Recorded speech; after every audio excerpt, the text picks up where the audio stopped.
திருவண்ணாமலை கார்த்திகை தீப திருவிழாவையொட்டி கட்டுப்பாடு விதிப்பது குறித்து இன்று மாலை அறிவிப்பு வெளியாகும் என்று சொல்லப்பட்டிருக்கிறது.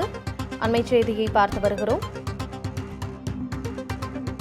திருவண்ணாமலையில் கார்த்திகை தீப திருவிழா நடைபெற இருக்கிறது. இந்நிலையில் கார்த்திகை தீப திருவிழாவையொட்டிய கட்டுப்பாடுகள் விதிப்பது குறித்து இன்று மாலை அறிவிப்பு வெளியாகும் என்று சொல்லப்பட்டிருக்கிறது. இந்த கட்டுப்பாடுகள் குறித்து அமைச்சர் சேகர்பாபு அளித்த பேட்டியை தற்போது பார்க்கலாம். இன்று மாலை அந்த மாவட்டத்துடைய அமைச்சர், எங்கள் துறையை சார்ந்த செயலாளர், ஆணையாளர் மற்றும் துறையுடைய முக்கிய அதிகாரிகளோடு, அனைத்து துறை அதிகாரிகளோடு ஒரு ஆய்வுக் கூட்டத்தை மேற்கொள்ள சொல்லி மாண்புமிகு தமிழக முதல்வர் உத்தரவிட்டிருக்கின்றார். அந்த மாவட்ட அமைச்சர் தலைமையிலே என்னுடைய முன்னிலையே அந்த கூட்டம் நடைபெற இருக்கின்றது.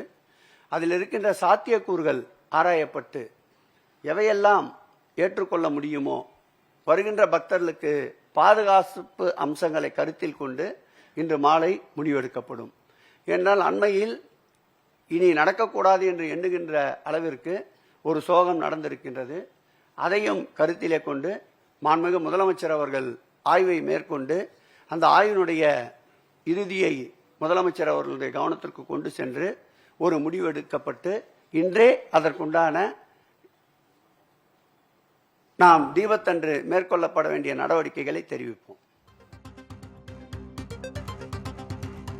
திருவண்ணாமலை தீபமலையில் 3 இடங்களில் நிலச்சரிவு ஏற்பட்டதை தொடர்ந்து கார்த்திகை தீப திருவிழாவையொட்டிய கட்டுப்பாடுகள் விதிப்பது குறித்து இன்று மாலை அறிவிப்பு வெளியாகும் என்று சொல்லப்பட்டிருக்கிறது.